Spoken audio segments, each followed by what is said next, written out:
તો ચાલો આજે એન્જિનની જાળવણીના એક બહુ જ મહત્વના પાસાને સમજીએ. આખી વાત ખબર છે એક આકર્ષણ પર ટકેલી છે કે કોઈ પણ ઓપરેટર શું આકર્ષવા માગે છે. એકદમ જોરદાર પરફોર્મન્સ કે પછી સતત આવતી સમસ્યાઓ. શરૂઆત એક બહુ જ સીધી પસંદગીથી કરીએ. કારણ કે જુઓ, આજે આપણે જે એક નાનકડા મેન્ટેનન્સની વાત કરી રહ્યા છીએ ને, એ જ નક્કી કરશે કે આ બેમાંથી કયું પરિણામ આપણી તરફ ખેંચાઈને આવશે. ઓકે, તો ચાલો આમાં થોડા ઊંડા ઉતારીએ. સૌથી પહેલો અને કદાચ સૌથી અગત્યનો સવાલ છે ટાઈમિંગનો, કે આ કામ ક્યારે કરવું. આપણે જે પણ વાત કરી રહ્યા છીએ એ કોઈ હવામાં નથી. આ બધી માહિતી સીધી આ સ્ત્રોતમાંથી લેવામાં આવી છે, જેમાં બધી માર્ગદર્શિકા એકદમ સ્પષ્ટપણે સમજાવેલી છે. સારું, તો એન્જિનની તંદુરસ્તી જાળવી રાખવા માટે આ ગાઈડ શું કહે છે? એ આપણને બે મુખ્ય સંકેતો પર ધ્યાન આપવાનું કહે છે. પહેલો નિયમ સીધો એના વપરાશ સાથે જોડાયેલો છે. દર 200 થી 250 કલાક એન્જિન ચાલે એટલે ફિલ્ટર બદલી નાખવું. સિમ્પલ. પણ માનીઓ કે એન્જિનનો એટલો બધો ઉપયોગ જ નથી થતો તો શું? એના માટે પણ એક નિયમ છે જે સમય પર આધારિત છે. ભલે એન્જિન ગમે તેટલા ઓછા કલાક ચાલ્યું હોય, દર 6 થી 12 મહિનામાં ઓછામાં ઓછું એકવાર તો ફિલ્ટર બદલવું જ પડે.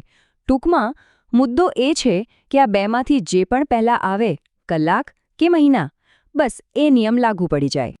હવે જરા આગળ વધીએ અને જોઈએ કે જો આ સામાન્ય નિયમોને નજરઅંદાજ કરવામાં આવે તો આપણે બરાબર કઈ સમસ્યાઓને સીધું આમંત્રણ આપી રહ્યા છીએ. આ સ્ત્રોત પ્રમાણે જો ફિલ્ટરની કાળજી ના લેવાય ને તો 5 ચોક્કસ નકારાત્મક પરિણામો આવે જ છે. અને એની શરૂઆત તો એન્જિન સ્ટાર્ટ કરવામાં પડતી તકલીફથી જ થાય છે. પાવર ઓછો લાગે, ધુમાડો વધે, ડીઝલનો સપ્લાય ધીમો પડે અને એન્જિન મિસફાયર પણ કરવા લાગે. અને આ કોઈ નાની સૂની તકલીફો નથી હો.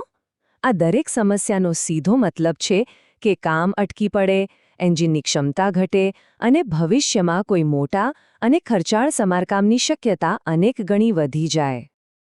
પણ અહીંયા સારી વાત એ છે કે આ બધી જ સમસ્યાઓથી બચવાનો રસ્તો એકદમ સીધો અને સરળ છે. અને આ સરખામણીથી આખી વાત એકદમ સ્પષ્ટ થઈ જાય છે.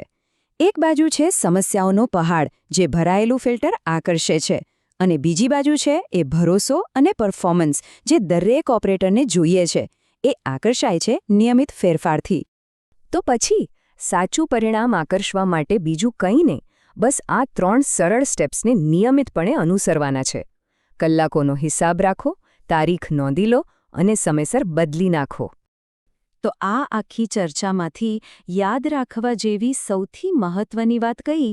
એનો સાર શું છે? ખરેખર તો આખી વાતનો સાર આ એક વાક્યમાં આવી જાય છે. આ નાના એવા પાર્ટને આખા એન્જિનના એક સુરક્ષા કવચ, એક વીમા પોલિસી તરીકે જોવાની જરૂર છે. અને આ જ તો આખરી વાત છે. એક નાનકડો, મામૂલી ખર્ચ તમને એક મોટા અને મોંઘા નુકસાનથી બચાવી લે છે.